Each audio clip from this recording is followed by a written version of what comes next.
బాబాజీ బాబ్జీని ఒకసారి మా ఇంటికి తోలేయండి అన్నారు వైజాగ్.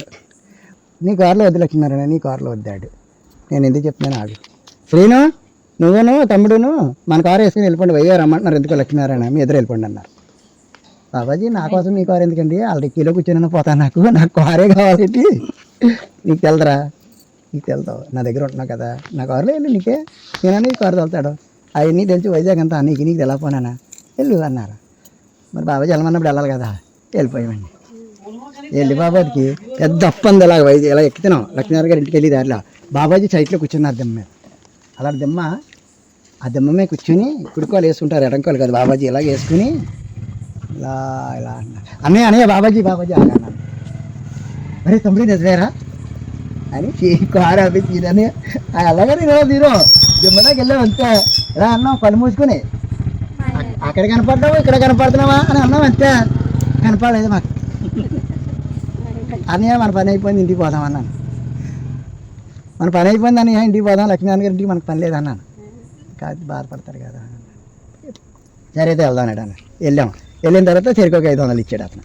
మాకెందుకండి డబ్బులు, మీ ఇంటికి పోతారు. కాదండి సినిమాకి వెళ్ళండి అన్నాడు. నాకు సినిమా మానేసానండి, నేను వెళ్ళాం అని. అయితే మా కొత్త ఇల్లు కొన్నాను, అదేదో ఇసుకలపేట ఏదో చెప్పాడు, అది ఏదో ఇసుక తోట, అక్కడ కొత్త ఇల్లు కొన్నాను, పోనీ ఆ ఇంట్లో కన్నా ఒకసారి వెళ్ళి తిరిగి రండి అన్నాడు. పోనీ అలా అంటున్నారు కదా, రాత్రి గంట పడుకుని పొద్దున వెళ్ళిపోతాం. అటు నుండి వచ్చాను. ఏరా బాగా జరిగిందా అన్నారు. కనిపించి కనపడకుండా పోయారు కదా అన్నాను. ఎవరో అన్నారు. మీరే అన్నాను. మరి నువ్వేమడిగావరా, ఎక్కడ నాకు కనపడాలన్నావు కదా, కనపడ్డారా నీకు అన్నారు. కనిపించారు బాబాజీ, నా అజ్ఞానాన్ని మన్నించండి బాబాజీ. లేదులే నాన్న, సహజంగా వస్తుంటాయి కోరికలు, మానవులు కదా సహజంగా వస్తుంటాయి కోరికలు, దాని గురించి బాధపడే అన్నారు. అలాగే నూనె రాసివ్వండి బాబాజీకి, కాళ్ళకి నూనె రాయించేవారు, ఎందుకో తెలియదు. అరే ఈ గుడ్డ మీకోసం వేసుకుంటున్నాను రా, ఈ అంగి నాకు ఏనుగుని మోసినంత కష్టంగా ఉంటుంది రా ఈ అంగి అనేవారు. ఆయన ఎవ్వరు లేకపోతే గోచీతోటే ఉండేవారు, బాగా సని ఉన్నవాడు ఉంటేనే గోచీతో ఉండేవారు. ఎవరన్నా పెద్దవాళ్ళు మీలాంటి వాళ్ళు వచ్చారు, దేవమ్మే ఊరుకోదు కదా, అంగి వేసుకో, గోచెట్టుకో, లింగి కట్టుకో, టవల వేసుకో అనేది. ఆయనకి భారంగా ఉంటుందట మహాత్ములకి. ఆయన ఎంత తింటాడమ్మా, ఇంత అన్నం తింటారు, 2 ఇడ్లీ తింటారు, ఇంత అన్నం తింటారు, సాయంత్రం చపాతీలో సగం తిని సగం వదిలేస్తారు, మాట్లాడితే అది మర్చిపోతారు. బాబాజీ ఏంటండి అప్పుడు ఈ రోజుకి కాళ్ళు పామంటారు బాబాజీ, ఒకసారన్నా ఈ శరీరం అంతా పామంటే బాగున్నాను అని నేను మనసులో అనుకున్నాను. ఎందుకంటే మర్నాడు పొద్దుటే దేవి బాబ్జీ ఈరోజు రాడా హాస్పిటల్కి, నువ్వు నూకరాజు వెళ్ళి వైద్యం చేయి. నూకరాజు చదువుకున్నాడు కానీ మందులు తెలదు, బాబ్జీ చదువుకోపోయినా బాబ్జీ కరెక్ట్గా నేను అడిగిన మందులు తెచ్చిస్తాడు. ఇండియాసులను కూడా చిరంజీవి ఎక్కించి చక్కగా ఎవరికి ఎలా చేయాలో నవ్వకుండా చేస్తాను. నేను అన్నీ నేర్పాను, నాకు బాబాజీ ఇండియాసులు చేయడం కూడా నేర్పారు. ఇప్పుడు ఊళ్ళో చేస్తాను, చంటి పిల్లలు కట్టాను, ఎవరికైనా బాగా ఏదన్నా వస్తే ఇండియాసులు చేస్తాను. నాకు నేను కూడా చేసుకుంటేవాడిని కాళ్ళకి బాగోలేను. అప్పుడు అలా కాదమ్మా ఆడితో పని, అలా కదా బాబాజీ అంటుంది. నేను వెళ్ళమన్నాను, వెళ్ళి దూరం తీసుకొని ఇక్కడ నుంచి నాకు ఎదురు చెప్పకుండా వెళ్ళిపోన్నారు. వెళ్ళిపోయారు వాళ్ళిద్దరు హాస్పిటల్కి. ఇక్కడ నుంచి బాబాజీ కుటీరం దూరం ఉంటుంది హాస్పిటల్. వెళ్ళిపోయిన తర్వాత రే అన్నారు, అంగీ తీసి నాకు ఇచ్చారు. వాళ్ళని అంగీ ఇల్లాడ బరాయి పట్టుకెళ్ళి అన్నారు, పట్టుకెళ్ళి పట్టించాను. అక్కడ వెళ్ళి పేరు నీళ్ళు డబ్బా పెట్టరా అన్నారు. పేరు నీళ్ళు అంటే ఆయిల్ పేరు పేరు నీళ్ళు, ఇంకా ఆయిల్ రాస్తే పెయిన్ ఉండదు అనమాట. ఆ ఆయిల్ రాసుకున్న తల పెయిన్ ఉండి, కాళ్ళు పెయిన్ ఉండి, నడుము పెయిన్ ఉండి, ఎమక పెయిన్ ఉండి, సాతి పెయిన్ ఉండి, ఏ పెయిన్ ఉన్నా పెయిన్ నీళ్ళు, అది దాని పేరే అలాంటి పేరెట్టారు. అది ఆ ఆయిల్ అలాగే ఉండేది. చాలామంది రాసుకున్నారు. ఆ ఆయిల్ వల్ల బాగుపడ్డారు కూడా చాలామంది. బుర్రలకు అది ఆ ఆయిల్ కూడా ఎలా తయారు చేయాలో, ఎన్ని రకాలు అయ్యాలో అవి కూడా నేర్పారు నాకు. ఆ ఆయిల్ తెచ్చి ఇక్కడి నుంచి అమ్మ ఇక్కడ దాకా రాస్తాను, పాదాలు ఆరుకాళ్ళు అప్పగప్పగా పట్టుకెళ్ళి తవాలో గోచి కొత్తగా వచ్చి కొత్త టవలు పట్టుకెళ్ళి పెట్టేసి ఒక టూలెట్కి వెళ్ళి పెద్దది ఎత్తిరి పట్టుకెళ్ళి బాబాజీ అక్కడ పెట్టి మోటార్ వేసి బాబాజీ నిండా సబ్బు పెట్టి స్నానం చేయించేసి ఆ టవల్ తెచ్చి గోచి ఇచ్చాను. ఈ గోచి తీసేసి ఆ గోసి అంటే అయినా నేను బాత్రూమ్కి వెళ్ళేవాడిని. ఇక్కడికి వచ్చినప్పుడు లేకపోతే లేవు కదా, చెంబెట్టుకో అనేవారు. మీ భాష రానివారు. మళ్ళీ చెంబు అంటే పల్లెటూరులో చెంబు అంటారు కదా, మాతో చెంబు అనేవారు. మీలాంటి వాళ్ళు వస్తే వేరేగా మాట్లాడేవారు బాబాజీ. ఎవరి భాషతో వెళ్తారు. ఆ వెళ్ళేవాడు మాకు వస్తే అటు నుండి వచ్చి అలా కూర్చో, అలా ఉండి అక్కడ నేను అలాగెళ్ళి ఇలా వచ్చేవారు. ఆ చెంబు నాకు ఇచ్చి రాళ్ళు ఏరుకుంటూ వచ్చేవారు. కనపడ్డది. ఆ రాళ్ళు నాకు ఇచ్చేవారు. ఈ రాళ్ళు రాసుకో నీకేమైనా పని చేస్తాయేమో అనేవారు. ఉన్నాయి ఇన్ని రాళ్ళు ఏంటండి. అప్పుడు నేను వెళ్ళి తిడుతుంటే బాబాజీ నువ్వు తొడద్దు కానీ వెళ్ళు నీ కోరిక నీ దానం చేయించి లాల పోయించాలనుకున్నావు కదా పోయించేసావా లేదా అన్నారు. అంతే అయిపోయింది బాబాజీ అన్నాను. లాల పోయించాలి బాబాజీకి అనుకున్నావు కదరా అందుకే పోయమన్నాను. వెళ్ళి అంగీ అయినా అది శుభ్రం పుల్లి వేసి ఆరబెట్టేసి నీళ్ళ మంది ఎక్కువ పెట్టుకో. బట్టలు కూడా ఎవరిని ఉతకనిచ్చేవారు కాదు. బాబ్జీ ఉతికాడు అమ్మా నా బట్టలు ఎవరు ఉతకండి అనేవారు. ఆ బట్టలు నీళ్ళ మంది ఎలా పెట్టాలో ఆ బట్టలు ఎలా పెట్టుకోవాలి, ఆయన ఎలా ఉండాలో అలా అన్నీ కూడా మనకి ఆయన చూసి నేర్చుకుంటేవాడు. ఇప్పుడు బాబాజీ మనందరి కోసం చూస్తారండి, ఆయన కోసం మనం చూడాలి కదా. ఆయన ఏది అడగరు, ఏదైనా మనం చెప్పాలి. ఒకసారి చూశాను ఒక అమ్మ బాబాజీ దగ్గర ఒక అమ్మతో బాబాజీ మాట్లాడారు. ఏ ఊరది మన బలభద్రపురం మల్లాడు మాలచ్చమ్మ గారు ఉండేవారు. మల్లాడు మాలచ్చమ్మ గారు సత్యనారాయణ రెడ్డి గారు అమ్మగారేమో. ఆమె ఒకే చీర 7 అంటారు ఆ చీర పేరు. 7 గజాల చీర, తెల్ల చీర అండి. ఆ చీర ఇక్కడి నుంచి ఒక్క చీర కట్టుకుంటుంది ఇక్కడ దాకా. ఆమె ఇంకేం ఉండదు, జాకెట్ కానీ ఇంకేం ఉండమన్నమాట. ఒక్క చీరే కానీ ఆ చీర చాలా ఎక్కువ. మీరు చీరలు దాటి 3 ఎన్నో అయితే ఏమయ్యి చూలమ్మ 100 సంవత్సరాలు దాటిపోయింది. పట్టి మంచమే పడుకుని బాబాజీ 10 గంటల బయలుదేరేశారు. మనం బలభద్రపురం వెళ్ళిపోవాలరా అర్జెంటుగానే వెళ్ళిపోయాం. నేను సీనన్నయ్య బాబాజీ వెళ్ళాం. దేవమ్మ రాలేదు. వెళ్ళిన తర్వాత ఎవరు ఏదో పని మీద వెళ్తున్నారు, మనం తెల్లదు కదా. వెళ్ళిపోయి చిన్నంగా అమ్మ దగ్గరికి వెళ్ళిపోయి అమ్మ కళ్ళు కనిపించబట్ట ఆమె అమ్మ బాబాజీ వచ్చారని ఆడవాళ్ళు ఏడి వచ్చాడా ఎక్కడున్నాడో ఏడు అని ఇలా రమ్మని బాబు అన్నారు. ఇదేంటి బాబాజీని అందరూ దేవుడా అంటారు, ఈ అమ్మేంటి ఆయన ఇలా రమ్మంటుంది అని నేను అలాగా నిలబడి చూస్తున్నాను. అప్పుడు బాబాజీ అమ్మ అని ఇలా కూర్చున్నారు. ఆ మంచమే పోయి కూర్చున్నారు. నానా అన్నం తింటున్నావా, ఏమైనా తింటున్నావా బాబు, తిండి దృష్టి ఉండదు నీకు, ఎండ దృష్టి ఉండదు, వాన దృష్టి ఉండదు, నీకు ఏది ఉండదు. నేను చూస్తున్నారో చూడలేదు అని బెంగగా ఉంది బాబు నాకు అని తలకాడిని చరికోవాలి దాకా అన్నీ చదివి ఇలా ఇలా అలా అలా చూసి అన్నీ చదివి చూసి పాడైపోతున్నావు బాబు, తినాలా ఆ టయానికి, ఎంత తింటేనే కదా బాబు అందరికీ చెప్తావు నువ్వు, నీ ప్రాణం ఉంటేనే కదా నాన్న ఈ సత్యం అంతా తెలుస్తుంది లోకానికి అన్నది. ఈయన అందరికీ బాబు అయితే ఈ బాబుకి ఇంకొక అమ్మ ఉందా ఇక్కడ అని నేను అలాగా దండ కట్టుకుని అనిపోయాను. ఇంక మనం అప్పుడే లాస్ట్లో బాబాజీ అమ్మ నేను వెళ్తున్నాను అన్నారు. 1 గంట పోయాక వెళ్తున్నావా బాబు అన్నది. ఇంకా రానమ్మా నేను అన్నారు. ఏం బాబు అంది. నువ్వు వచ్చేస్తున్నావు కదా రేపు నా దగ్గరికి అన్నారు. నువ్వు రేపు నా దగ్గరికి వచ్చేస్తావు నేను వెళ్ళిపోతున్నాను ఇప్పుడు అన్నారు. మర్నాడు శరీరం చూడిసిందేమో. ఏం ఆశించారు బాబాజీ భగవంతుడు ఏం ఆశించారంటే ఆ అమ్మ వల్ల ఏమన్నా ఆశించారా? ప్రేమ. ఆ అమ్మ ఏ జన్మలోనో ఆ దివ్య గ్రంథంలో ఏ తల్లిలో ఆ అమ్మ అంతే కదండి. ఇప్పుడు ఇక్కడ ఉన్న అమ్మలందరూ కూడా ఆ దివ్య గ్రంథంలో ఆ రోజు ఏదో ఆ మాతలే, ఆ మాతలందరూ కూడా ఈరోజు మళ్ళీ బాబాజీ అన్నారు నాతోటి. నా దగ్గర ఉండేవాడు ఎవ్వడో కూడా నా దగ్గర ఒక్కరోజు ఉండాలంటే సద్గురువు దర్శనం గురించి చెప్పారు.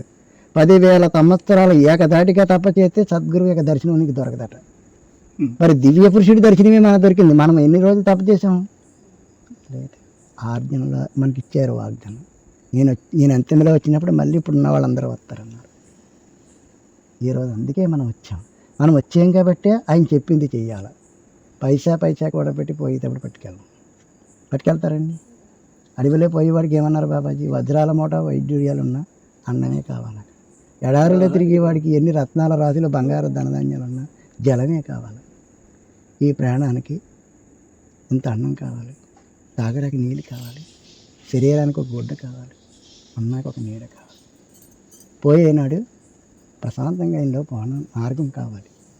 నువ్వు చచ్చిపోయిన తర్వాత బతికుండు అంటారు. మన పెద్దలు అంటారా సత్యదా బతుకుతావు అంటున్నారు. మహాత్మా గాంధీ చచ్చిపోయినా బ్రతికే ఉన్నాడు.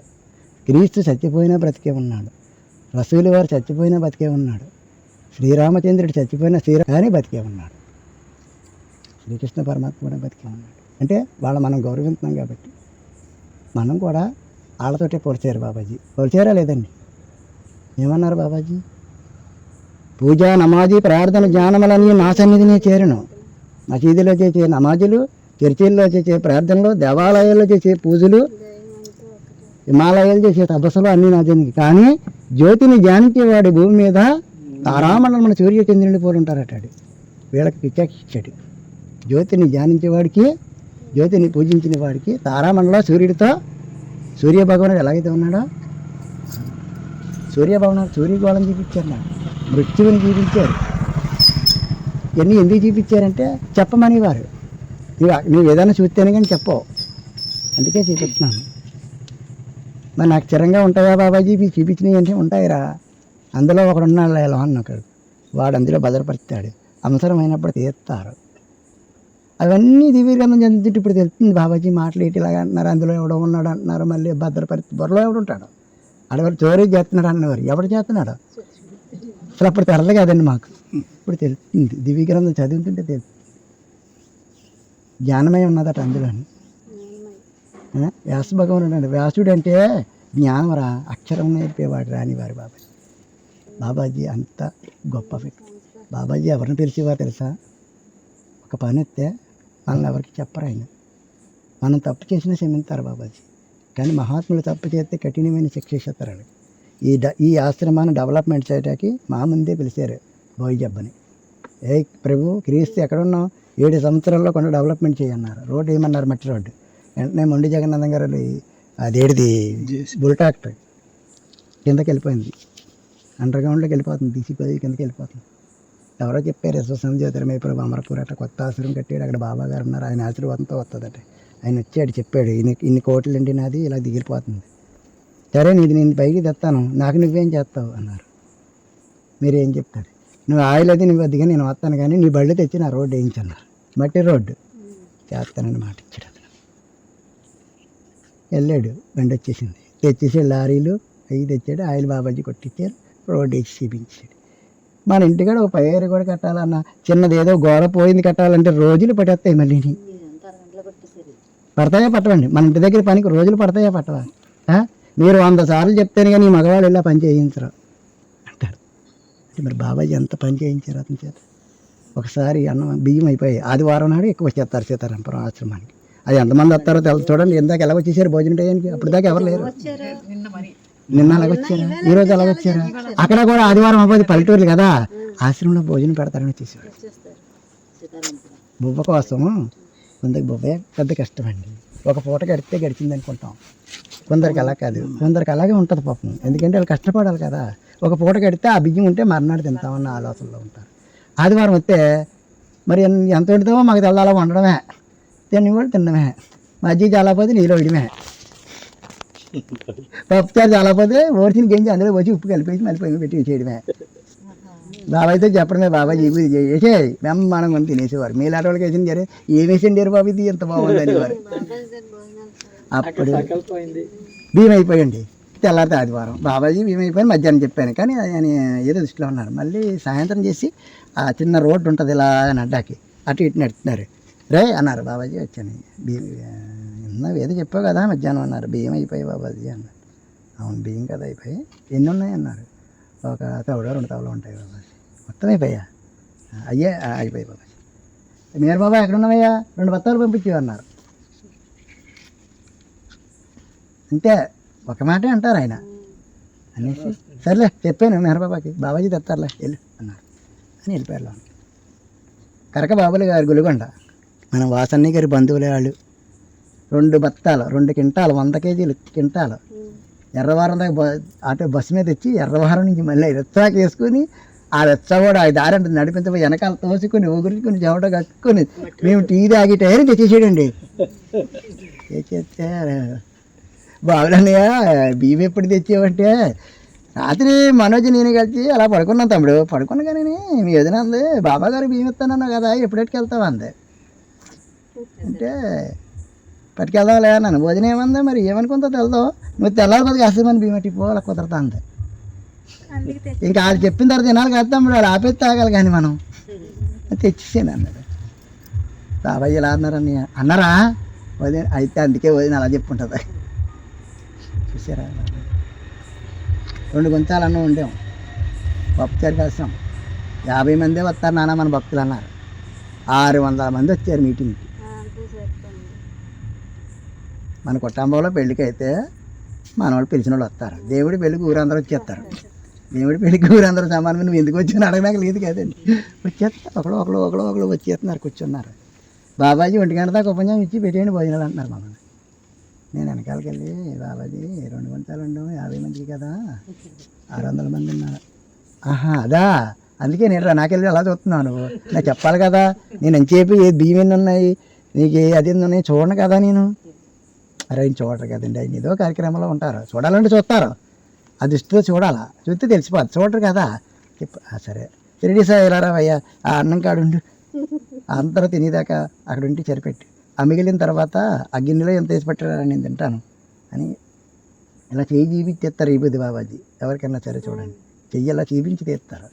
ఇలా ఇంత సరిడి పుట్టపర సాయిబాబాలు ఇందులో పెట్టి తీయడాను. అది గొంతుకులో మింగి బైక్ ఎక్కి అలవాటు ఉంది ఆయనకి, ట్రైనింగ్ పొందాడు ఆయన పుట్టపర్తి బాబా. అలా తీస్తాడు లింగాలు ఆయన, నోట్లో తీసాడు. ఈయన అలాగే అది ఇలాగ మాట్లాడి అలా చూసి అలా తీసేస్తారు. అవసరమైతే ఇదిగో నువ్వు పట్టుకెళ్ళి పరిశోధన చేయమంటాడు. అది అలా చేసి వెళ్ళిపోయారు. మేము పెట్టడమే వాళ్ళు తినడమే, మేము పెట్టడమే వాళ్ళు తినడమే. లాస్ట్కి అంత అన్నం బాబాజీ అక్కడ క్యారేజ్ చెప్పారు కదా, అందులో పెట్టాం, సాంబారే పెట్టాను. అందరూ తినేసారా అన్న తినేసాను బాబు, మీరు తినేసారు. ఒక మధ్యలో పిసికి సంకల్పం తీసుకుని పక్కన పెట్టారు. ఒక ముద్ద అంటే బాబాజీ ఫస్ట్ అన్నం తెస్తారు, ఇడ్లీ ఏం తిన్నాయి కానీ తీసి పక్కన పెడతారు. బాబాజీ పెట్టి అప్పుడు అన్నం తిన్నారు. అన్నం ఎందుకు పెట్టి ఏందనుకున్నారా అన్నారు. ఎందుకు బాబాజీ అన్నాను, ఏదో ఒక జీవరాశికి నీకు పెట్టాలన్నా, నేను పెడితే మీరు ఎడతారని, నేను చేస్తే మీరు చేస్తారని. ఇచ్చేవాడికి సదా ఇచ్చేవాడు అన్నాడట, పెట్టేవాడికి సదా పెట్టేవాడు అన్నాడట. అన్నీ కూడా అది ఆయన చేయింది ఏదన్నా ఉందా, ప్రతిదీ ఆయన చేసే చెప్పారు. ప్రతిదీ ఆయన చేసి బొడ్డు పిల్లమ్మ గురించి చెప్పారు. నేను బాబాజీ కారులో వస్తున్నాను, బాబాజీ అమ్మ అసలని చేసేస్తుంది అన్నది కదా, దేవమ్మ ఇవన్నీ లేదు, మమ్మల్ని బియ్యం అయ్యి ఇవన్నీ లేదు. బొడ్డు పిల్లమ్మ గారు వస్తే ఇవన్నీ లేదు. బొడ్డు పిల్లమ్మ అంటే ఒక ఏం తెలియని అమ్మాయికి వస్తుంది. అమ్మకి ఎత్తుంటే మాతో గొడవలు ఆడుతుంది. అమ్మ ఏదో చెప్పేది, ఎలా వస్తున్నాయి పట్టుకుపోతారు అలా ఇలా ఏదో అంటుంది అమ్మ దేవమ్మ అంటే. అమ్మగారు వెళ్ళిపోయారు కోపం, బొడ్డు పిల్లమ్మ వెళ్ళిపోయిన తర్వాత బాబాజీ నా చేత పంపారు, డబ్బులు కొంత పంపారు. కానీ అమ్మకి ఇంకా కోపం చల్లారలేదు. ఏం పిల్లాడు ఎలాగొచ్చావు అన్నది. బాబాజీ పంపారమ్మా అన్నాను. అలాగెళ్ళి ఒక గుమ్మడికి పోతుంది, ఇలాగెళ్ళి ఒక చింతకు పోతుంది, అలాగెళ్ళి అయ్యాకు పోతుంది, ఆ పులుసు ఎడుతుంది, ఇంత పిడతలో అన్నం వండుతుంది. నువ్వు తినిపిల్లాడు ఆ సర్వేశ్వరావు ఎండిపోతున్నావు అంటుంది. అతను తెలిపిన అమ్మనే తినమంటుంది, నిన్ను తినమంటుంది, అందరూ తింటారు, అన్నం పెడతాడు అలాగే ఉంటుంది. అదే అన్నం పెట్టింది, డబ్బులు పంపినాడా నాకు. అక్కడికి వస్తే అలా అంటారు, ఇక్కడికి వచ్చి డబ్బులు పంపినాడా. మంచి పని చేసినాడు బాబాజీ, చాలా మంచి పని చేసినాడు.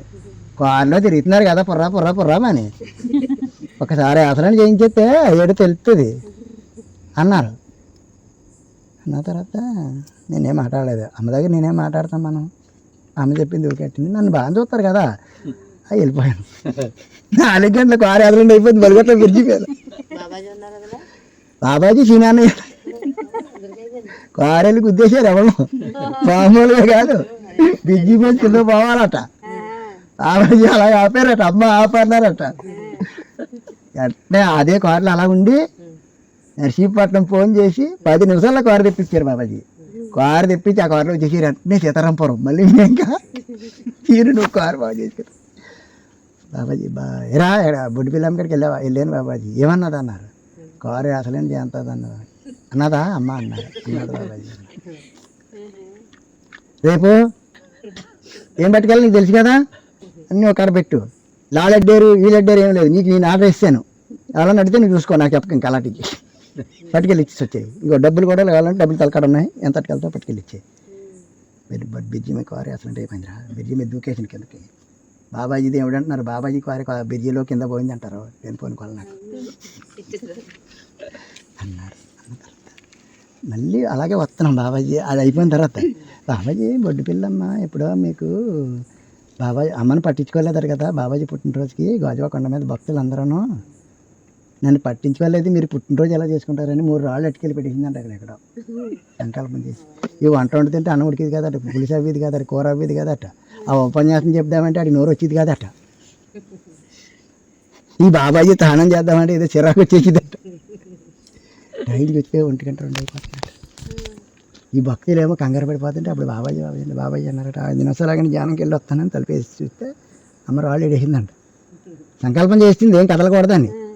ఆవిడ బాబాజీ వెళ్ళి ఈయన చూసారట, బాబాజీ చేయి కదలలేదు. శక్తి కదమ్మా అమ్మ, శక్తి అమ్మ. మాతృదేవోభవ అన్నారా పితృదేవోభవ అన్నారా?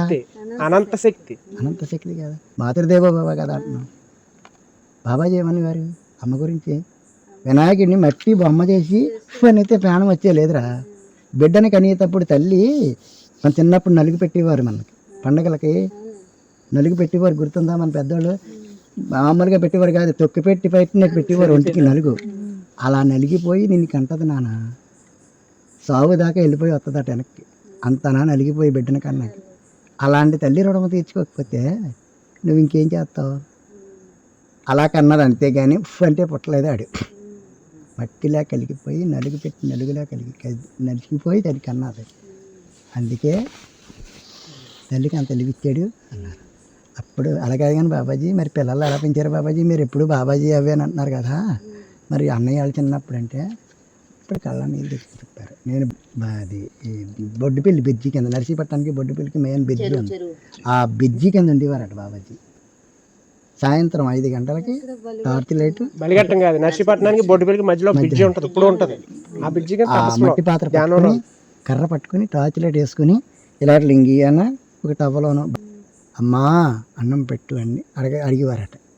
అవి ఏ అమ్మన్న పెడితే తింటారు, లేకపోతే వచ్చేస్తారు. ఆ ఒకరోజు ఏ అమ్మ పెట్టలేదట, తిన్నంగా బొడ్డుపల్లి వచ్చారు. అంటే ఇప్పుడు ఉన్న కాడ కాదు, ఎక్కడే ఉండేవారు. అమ్మ వచ్చి అమ్మ అన్నం పెట్టి అన్నారట బొడ్డుపిల్లమ్మ. అప్పటిదాకా చిలక చేలి గొప్పకెళ్ళి వచ్చిందంట అమ్మ.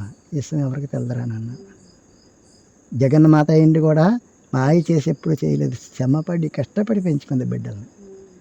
ప్రకృతికి విరుద్ధంగా నేను కానీ అమ్మ కానీ ఏ పని మేము చెయ్యకూడదు, అలాగే చెయ్యాలి ఏంటండి. కానీ అమ్మ ఆవు పేడ తెచ్చి పక్కన పశువులు ఉండి కదా, పేడ తెచ్చి చలికి బాబాజీని తీసుకొచ్చి అందు మీద నిలబెట్టి మళ్ళీ నిండి కుండలతో కదా నీళ్ళు, ఆ నీళ్ళు తెచ్చి పాదాలు కడిగి ఆ నీళ్ళు చెరసన వేసుకొని అమ్మ చెరసని లోనకి వెళ్ళి ఆ కుండతో అన్నం, మట్టి కుండతో అన్నం తెచ్చి నీకు ఎంత కావాలంతా తీసుకో బాబాజీ అన్నట్టు. ఇప్పటితో 3 గుప్పులు అన్నం తీసుకో, ఆ చారు తెత్తారు వేసుకొని అలా పెట్టిందిరా నాకమ్మ. అమ్మ గురించి ఏం చెప్పను నీకు. మరి అది చాలా కష్టమే కదా కదంటారా? వాళ్ళు నలుగురు ఒకలాగా ఉండేవారట. భారతన్నయ్య, కృపక్క, అమరక్క, జానన్నయ్య నలుగురు ఒకలాగే ఉండేవారట. వీళ్ళు ఎవడ పెద్దవాళ్ళు ఎవడ పెద్ద ఇప్పటికీ తెల్లాలని తెలిసా చాలామంది, మీరు చూసిన వాళ్ళకి ఇప్పుడే తెలిసిందే వాళ్ళే. మనం చెప్పాలి వీళ్ళు పెద్దవాళ్ళు వీళ్ళు చిన్నవాళ్ళు అని. అప్పుడు బాబాజీ అలా నాయుడుపాలెం వెళ్తున్నాం, కంతంలో నుంచి ఉన్నా కానీ వెళ్దామని బయలుదేరాను. మరి బాబాజీ మీరు నాయుడుపాలెంలో ఏంది పుట్టారు బాబాజీ? భారతదేశం ఎంత ఉంది, ప్రపంచం ఎంత ఉంది, భారతదేశంలో ఇన్ని రాష్ట్రాలు ఉన్నాయి, ఇన్ని రాష్ట్రాల్లో ఆంధ్ర రాష్ట్రం ఉంది, ఆంధ్ర రాష్ట్రంలో విశాఖ జిల్లాలో ఏదో కొండ ప్రాంతాన్ని పుట్టారు బాబాజీ నాయుడుపాలెం అని అన్నాను. నేను ప్రశ్న ఎవడు అడగలేదురా నన్ను, నువ్వు బాగానే అడిగేవే అన్నారు. ఆ ఊరు వెళ్తుంటే మరి నాకు ఆలోచన వచ్చింది, నాకు లేకపోతే అప్పటిదాకా లేదు, బాబాజీ అక్కడికి వెళ్తాం కదా ఆయన పుట్టినవారు. నాన్న రాజబాబు గారి తండ్రి నోకే నాయుడు గారని 300 ఎకరం భూకామంది అతను. అయినా పొద్దుట 3 గంటలకి భగవద్గీత, రామాయణం కానీ భగవద్గీత గ్రంథాలు ఏదో గ్రంథం పారాయణం చేయించాడట అతను. 3 గంటలు స్టార్ట్ చేస్తారట, అది మళ్ళీ రాత్రి 1 గంట 12 గంటల దాకా ఉంటుందట. అంటే ఎన్ని గంటలు లేదండి అక్కడ, 3 గంటలు స్టార్ట్ అయిపోద్ది, రాత్రి 1 గంట 12 గంటల దాకా ఉంటుంది. అది వెళ్ళి వాళ్ళు వెళ్తుంటారు, కొత్త వాళ్ళు చేస్తారంటారు. దూరం పొన్ను నుంచి చూస్తే అన్నం పెడతాడు, ఊళ్ళో వాళ్ళకి కదా మజ్జిగ ఎత్తాడు అంతేరన. ఆ గ్రామంలో అలా జరిగేదట. ఆ పారాయణం వల్ల 24 గంటలకి పారాయణం చేసేవారు, 1 గంట 2 గంటలు ఉండదు. కానీ అందుకే నేను పుట్టవలసి వచ్చింది నాన్న. తెల్లవారుజాము 3 గంటలు వేసి రాత్రి మర్నాడు రాత్రి 12 గంటల వరకు చేస్తారు అలాగే. అలా చెప్పడమే. ఇప్పుడు మా ఊళ్ళోని రాంకోళ్ళు ఉంది. పూర్వం ఏం చేసేవారు, పెద్ద పెద్ద వాళ్ళు పంచికొట్లు వేసుకుని అక్కడ కూర్చొని, రాముడు అలా కాదురా ఇలా చేసేవాడు, రావణ బ్రహ్మ ఇలాగా అలా అలా చెప్పుకుండేవారు పెద్దలు. అదొక పిల్లలు ఆలకించడమే, అలా చెప్తా ఉంటారు వాళ్ళు. ఆ రామ భజన చెట్టు భజన వేసి ఆ భజన చేస్తుంటే రమణ గారు డాక్టర్ గారు వాళ్ళ నాన్నగారు ఉండేవారు. అదేదో పూజ చేసేవాడు, చెంపు చకాన నీళ్ళు వేసేవాడు, అందులో ఒత్తి వేసేవాడు, ఆ ఒత్తి మీద నూనె వేసేవాడు, ఆ నీళ్ళు సగం నీళ్ళు సగం నూనె వేసి జ్యోతి వెలిగించేవాడు. అతను ఆ నీళ్ళకి నీళ్ళును నూనె కలదట. పైన నూనె కిందనే నీళ్ళు అలా అంటారు. అప్పుడు అలా అందువల్ల నేను అక్కడ పుట్టాను నాన్న. లేదా ఆ గ్రామంలో పుట్టవలసి ఆ గ్రామంలోనే మళ్ళీ రాజబాబు కూడా పుట్టాడు. రాజబాబు పుట్టాడు కాబట్టి నేను పుట్టాను కాబట్టి ఆ గ్రామానికి ప్రపంచంలో ఒక వెలుగు ఎదుగుతుంది, బాబా పుట్టినూరని. బొడ్డుపల్లి మా వాళ్ళంతా ఇక్కడ ఉండేవారు. ఇక్కడికి వచ్చాను, చదువురిచ్చాను. నాన్నగారు చదువురిచ్చే తీసుకొచ్చేసాడు. మీరు ఎందరు బాబాజీ పిల్లలంటే, మేమైతే 7గురురా, అక్కలు 5గురు, నాన్న నేను. బాబాజీకి 6గురు, బాబాజీకి పిల్లలు 6గురు తెలుసండి. బాబాజీకి 6గురు పిల్లలు, 2 చచ్చిపోయారు. వాళ్ళ సమాధులు కూడా అక్కడ ఉన్నాయి. అంటే ఎందుకు చెప్తున్నానంటే, మనం ఎవరన్నా తెలుసుకుంటారు, మనం 4గురు అంటాం, వాళ్ళు 6గురు అంటారు. అది మనకి తెలాలని. ఎన్ని 6గురు, 2 అక్కడ ఉన్నాయి సమాధులు. బాబాజీ తల్లి వాళ్ళ తల్లి వాళ్ళ అన్నయ్య వాళ్ళ నాన్నగారి తల్లి కూడా అక్కడే ఉంది సమాధి. బాబాజీ గారి సమాధి అలాగే. అది ఎంతకీ మనం చెప్పుకోవాల్సింది ఏం కాదు. బాబా గారు ఆర్జన్లో వచ్చాము. నాకు ఫకీర్ బాబా చెప్పాడు, ఒకటే చెప్పాడు. ఫకీర్ బాబా అని ఒక ఆయన వచ్చాడు బాబా గారి దగ్గరికి. ఆయన చెప్పాడు నాకు, ఆయన వచ్చి వస్తుండగా నా మీద కేకలు వేస్తాడు. నేనే కేకలు ఎందుకు వేసాడంటే,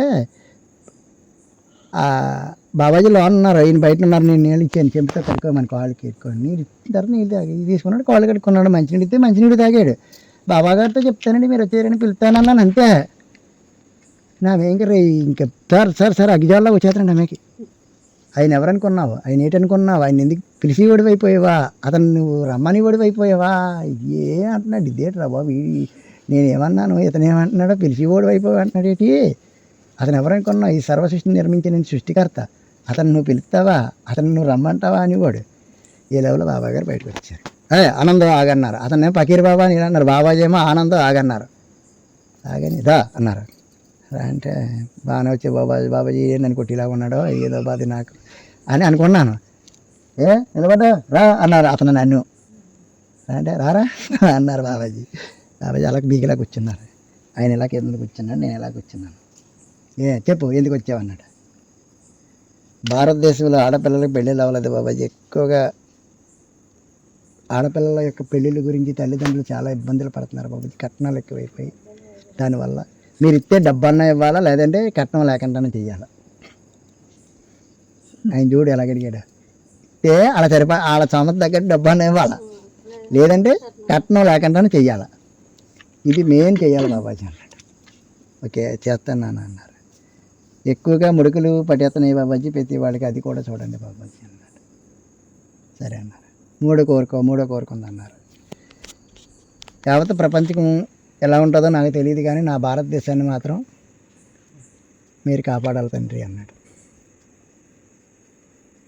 చూశారు బాబాజీ అన్నట్టు ప్రార్థన అంటే జాలిగా అడుగుతున్నాడు అనమాట, నా భారతదేశాన్ని చూడు తండ్రి అని. సరే అని ఇలా అన్నారు. 3 పూసలు కలిసి ఉన్న రుద్రాసు వచ్చింది అలాంటిది. 3 పూసలు ఆయన తీసుకున్నాడు, నాకు ఇచ్చాడు, పట్టుకున్నాను. బాబాజీ అన్నారు.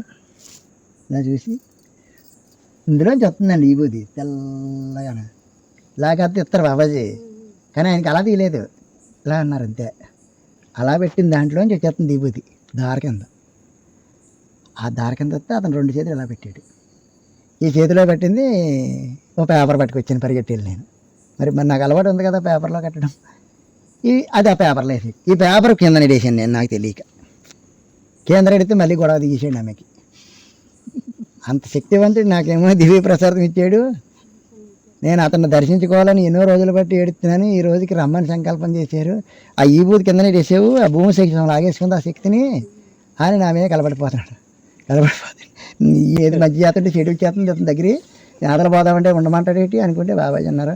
అది ఇంకా కోడిగుడ్లో ఉన్నాడో ఆనందం.